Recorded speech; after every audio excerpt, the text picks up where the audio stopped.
सकती है अफवाह। आज हम विज्ञान के एक ऐसे मोड़ पर खड़े हैं जहां से एक नए युग की शुरुआत होती है, क्वांटम युग। यह केवल प्रयोगशालाओं तक सीमित ना होकर बल्कि आने वाले समय में हमारे जीवन के हर पहलू को प्रभावित करेगी। सदियों पहले भाप-इंजन ने औद्योगिक क्रांति लाई। 20वीं सदी में कंप्यूटर और इंटरनेट ने डिजिटल क्रांति की शुरुआत की। अब 21वीं सदी में क्वांटम तकनीक हमें तीसरी क्रांति की ओर ले जा रही है। आज क्या क्वांटम युग के दौर में क्वांटम यांत्रिका ने विज्ञान की मूल धारणा को बदल कर ही रख दिया है। अब यह केवल शोधशालाओं तक सीमित न होकर तकनीक और उद्योग तक पहुंच रही है। संभावनाएं। क्वांटम कंप्यूटिंग यह ऐसा कंप्यूटर शक्ति है जो आज के सुपरफास्ट कंप्यूटर से लाख गुना तेज होगा। तेज गणना शक्ति जो वह हर मिनटों में निकाल देगा, जिसे आज के सुपरफास्ट कंप्यूटर को निकालने में हजारों साल लगेंगे। मौसम की भविष्यवाणी, दवा निर्माण एवं कृत्रिम बुद्धिमत्ता में इसका अनुप्रयोग क्रांतिकारी होंगे। क्वांटम कम्युनिकेशन यह संचार को इतना सुरक्षित बना देगा कि कोई हैकिंग संभव नहीं होंगे। अटूट सुरक्षा वाली प्रणाली जिसे हैक करना लगभग असंभव होगा।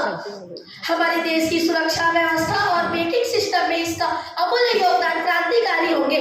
क्वांटम सेंसर ऐसे उपकरण जो बेहद सटीकता से माप ले सके। इसका उपयोग चिकित्सा, नेविगेशन और अंतरिक्ष अनुसंधान में होगा। नई खोजों का मार्ग। दवा उद्योग, ऊर्जा क्षेत्र से लड़ने में क्वांटम तकनीक हमें नई दिशा देगी। चुनौतियां। तकनीकी चुनौतियां।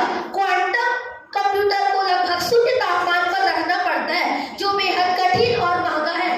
मानव संसाधन की कमी। प्रशिक्षित वैज्ञानिक और इंजीनियर सीमित है। नैतिक और सुरक्षा का सवाल। यदि क्वांटम कंप्यूटर गलत हाथों में चले जाए तो मौजूद साइबर ढांचे ध्वस्त हो जाएंगे। आर्थिक निवेश। इस क्षेत्र में शोध और उपकरणों पर भारी लागत आती है। निष्कर्ष।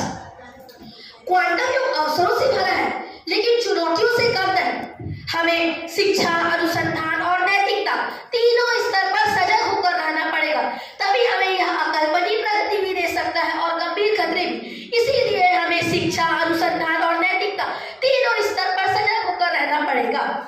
3 स्तर पर सजग। शिक्षा।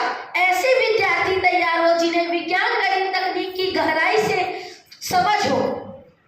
अनुसंधान। नई खोजें तभी संभव है जब हम लगातार प्रयोग और अध्ययन करें, इसीलिए शोध बढ़ाव चाहिए। नैतिकता। क्वांटम तकनीक का उपयोग मानव कल्याण, सुरक्षा और शांति में हो। क्वांटम कंप्यूटर का अगर मानव सही तरह से उपयोग करे तो यह मानवता के लिए वरदान बनेगा, अर्थात यह संकट का कारण भी बन सकता है। तो इसीलिए आओ संकल्प लेते हैं कि इस नए युग का शुरुआत जिम्मेदारी और दूरदर्शी होकर करेंगे। क्वांटम तकनीक भविष्य की राह, मानवता के हित में। बस यही चाह। और 2025 अब एक ऐतिहासिक वर्ष बनने वाला है, जिससे हम सभी को बहुत खुशी हो रही है।